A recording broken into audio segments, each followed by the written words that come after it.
in this review we are going to study what we call the absolute convergence test.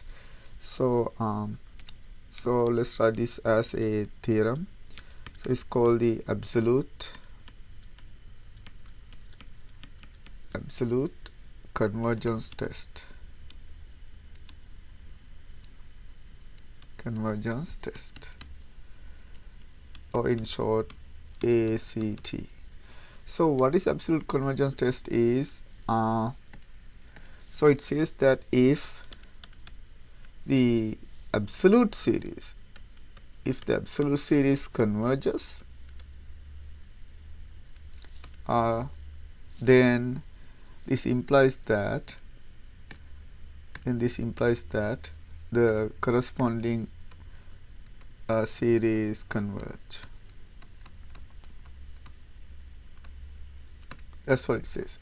So if the absolute series converge, the corresponding series converge.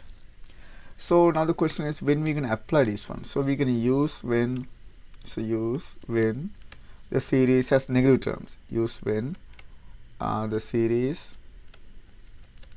has negative terms.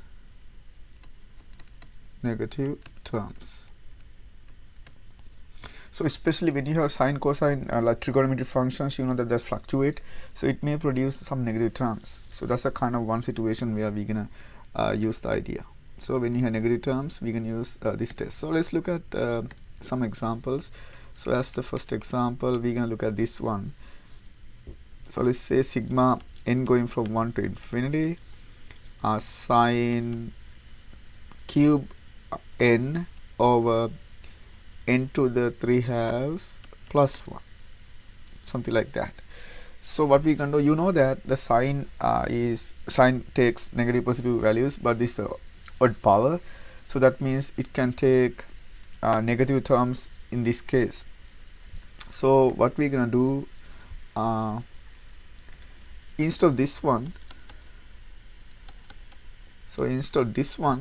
we can look at the absolute series. So we're gonna go with n going from 1 to infinity, the absolute one. So sine 3n over n 3/2 plus 1. So notice that sine is always in between. So whatever the sine function, it is always in between 1 and -1 when you have just the powers. So because of that, we can notice this also. Note that this is always less than or equal sine 3n over n 3/2 plus 1, which is less than or equal if you take the largest value of the top and the smallest value of the bottom. So you can write it like that. So this is true for n greater than or equal 1. So largest value at the top, the smallest value at the bottom. So then that's going to be largest. But what do you know? The corresponding, so we know that, but sigma 1 over n 3/2 is a converging P series with P equal 3/2, which is greater than 1. So then by the direct comparison test, the absolute series converge. Absolute series converges. Then by the absolute convergence test, the original series sine 3n over n 3/2 plus 1 converges. Okay, so the argument is very clear, but you can see that we take the absolute first, and then we saw the absolute series converge, and then after we saw the absolute series converge, actually for that we need to use the direct comparison test along with the P series. So we use the P series here. So you can see that the P series is one of the powerful tests here. And then after we show that the absolute series converge, then we use the theorem here. Since the absolute series converge, original series has to converge. Okay, so you can apply this result for a problem like this one as well, even though the terms are positive always. So why don't you try this one? You can say n3 plus 1 square root, something like that. Okay.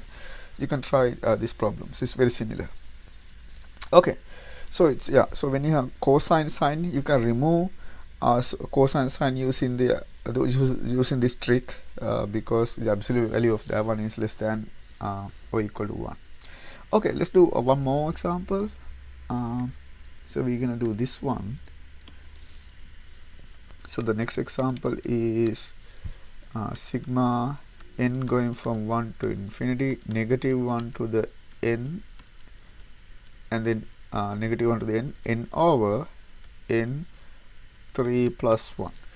Actually, you can show this kind of problem using alternate series test as well, but let's see how we use this one. So again, we can use this one, and going from 1 to infinity, the absolute one. But you can see that once you take the absolute value of the term, you can remove that negative 1 to the n term. So you simply get n over n3 plus 1 here, because these are all positive, so you don't need. And again, you can see that now, note that n over n3 plus 1 is less than or equal n over n squared. So you take the large same term from the numerator, now the and then this n3 actually smallest from the denominator, but you can see that this can simplify to n squared for n greater than or equal 1. Okay, again as last time, but you can say sigma 1 over n squared is a converging P series with P equal to, which is greater than 1. So so this implies that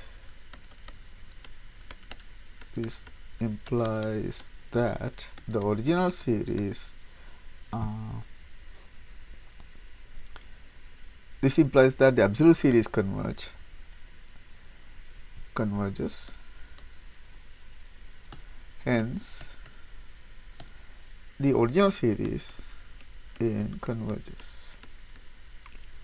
Okay, so that's a simple argument. So here we use the absolute series. You can see how it goes through.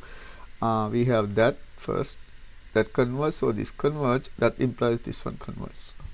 Okay, so those are the kind of problems that we can do using the absolute convergence test or absolute convergence theorem.